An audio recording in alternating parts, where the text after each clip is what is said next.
Алтыбақан Family бұл қазақ ютубындағы танымал бірінші ашылған топ. Бұл шоу Prime. Бұл жерде біз қазақ ютубына үлес қосқан ютуберлер туралы айтатын боламыз.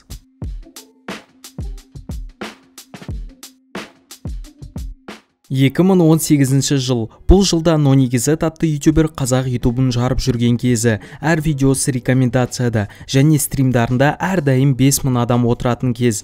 Сол кезде қасында жаңа ютуберлер пайда болып бастайды. Ол ютуберлердің арасында Арман Пірманов, Бикул, Тако, Нурба, Лорд Нана. Біраз уақыттан соң Алтыбақанға Майк Миллер қосылады. Осындай состав болып, олар әрдайым видео түсіреді. Стримдары өте қызық, видеолары өте күлкілі болып шығады. Ол кезде орыс ютубында Банда ютуба деген топ болған. Ол топты Кофе, Exile және тағы басқа ютуберлері ашқан.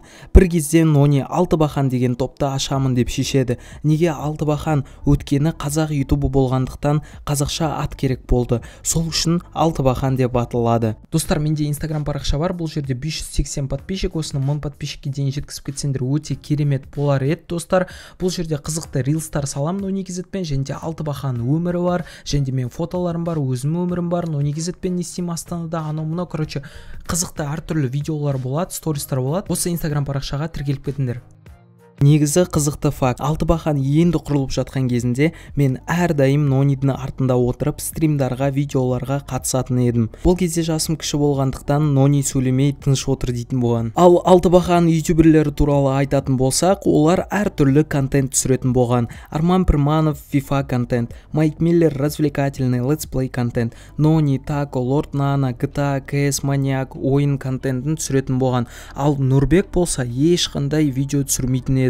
Неге? Өткені ол кезде или компьютері нашар болды, или өзінің желаниясы болмады. Олардың үлесі туралы айтатын болсақ, қаншама қазақ тілінде контент жасаған, қаншама стримдар, қазақ тілін дамытуға үлкен үлес қосқан. Өткені сол видеоларды кішкентай балалар қарайтын болған. Сонымен кішкентай балалар орыс ютуберлерін емес, қазақ контентін қарайтын болған. 2018 жылы Алтыбақанды Алматыға шақырады. Сол жерде олар алғашқы рет бір-бірін көріп өмірде танысады. Біраз уақыттан соң Q-Style деген топ пайда болады. Ол топ туралы мен NoniKZ туралы бөлімде айтқанмын. Q-Style vs Алтыбақан деген видеолар пайда болып бастайды. Сол кезде битва гигантов болған. Өткені Q-Style трендті жарып бастады. Сол үшін екі жақта конкуренция басталады. Бірақ Q-Style'дың әні көп ойнаған жоқ, и олардың тобы жабылды. Солай уақыт өтіп Алтыбақан тренд бола бастайды. 2019-2020 жылдары Алтыбақан Junior ашылады. Ол жерге Нұрас, Руди, Астра атты ютуберлер қосылады. Олар Нониға және основной составқа видеоларына түсуге көмектеседі және өз арналарын дамытып бастайды. Солай олар да танымал ютубер болып кетеді. Бұны Алтыбақан Family'дің эффекті деп атауға болады. Қызықты факттардың арасында бір факты айтып кетейін. Алтыбақан Family'де негізі LeoKZ болған және скилл тест видеоларды түсіріп көрген. Бірақ Леоға ондай контент ұнамады. Кубок CS контентте қалды. Бұл өте дұрыс шешім деп ойлаймын. Өткені өзі жақсы көрген контентті түсіріп,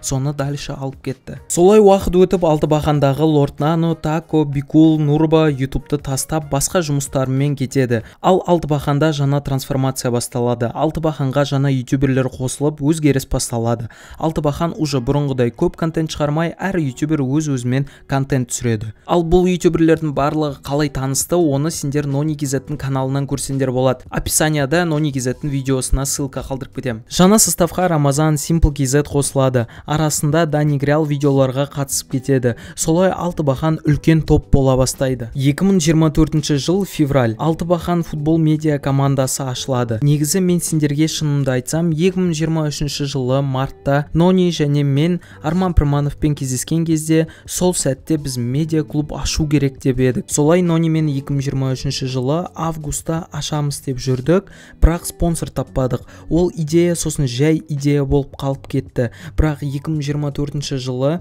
маған Нони звондап медиа клуб ашайын деп жатырмын дейді. Мен таң қалып, денем тітіргеніп, эмоцияларым аспанға ұшады. Өткені медиа клуб деген мен үшін арман болған. Солай олар Алтыбақан медиа футбол клубын ашып, бүкіл тренд, рекомендацияларды жарады. Аз уақытта каналы SD Family'ден озып, кім бұл қазақ ютубында гигант екенін көрсетеді. Бүкіл челлендж сериалдарды сендер Алтыбақан Family деген каналдан көре аласыңдар. Сол жерде Қазақстандағы ең қызықты контент. Солай Алтыбақан медиа футбол клубын барлығы мойындайды. Зефрикс деп отыр ғой. Зефрикс деген тамақ па? Тамағымыз адам ғой. Қандай адам? Ютубер біз сияқты. Ютубер ма? Қаяқтікі? Барсыз ба? Давай звонда оны шақырып көрейік. Ондай ма? Қосамыз ба? Звонда қосайық Алтыбақан кетті.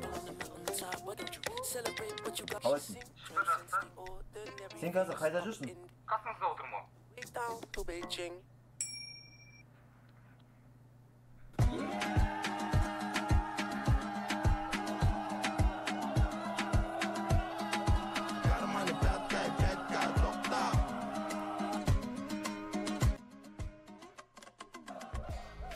Қазіргі медиа клубтың составында 14 ютубер бар, барлығы өз үлесін қосады. Алтыбақан жай ғана видео түсіретін достар емес, отбасы болды. Қазіргі таңда Алтыбақандағы ең танымал ютуберлер олар Досымжан, NoNiKZ, Zefrix. Zefrix және Досымжан бала кезінде NoNiKZ-ті көп қарайтын болған, Алтыбақанда боламын деп армандаған.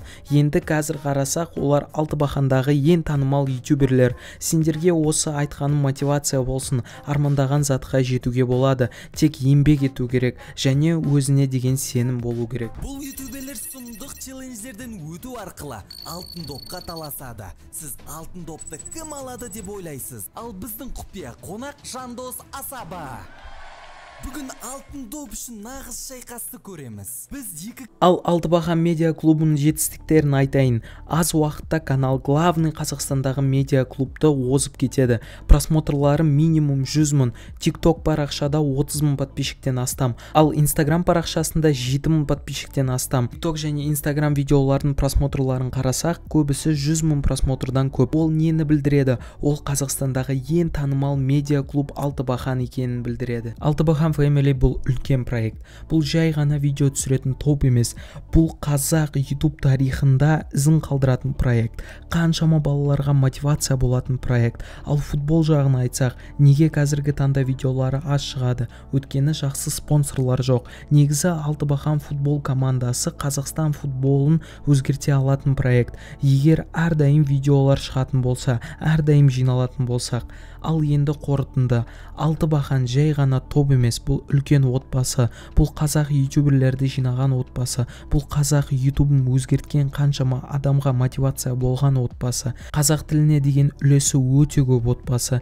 Мен шын жүректен Алтыбақанды жақсы көремін. Достар, осымен біздің видеомыз аяқталатын болады. Видео ұнаған болса лайктарыңды басыңдар, арнайы тіркеліңдер. Келесі бөлімде кімді көргілерің келеді, соны комментарийға жазып кетіңдер. Обязательно достар, мен бүкіл комментарийларды оқимын. Және де достар, осы видео ұнаған болса, бүкіл достарына жіберіңдер, репост қылыңдар. Максимально поддержка сендерден күтетін болам. Болды, барлықтарына пока.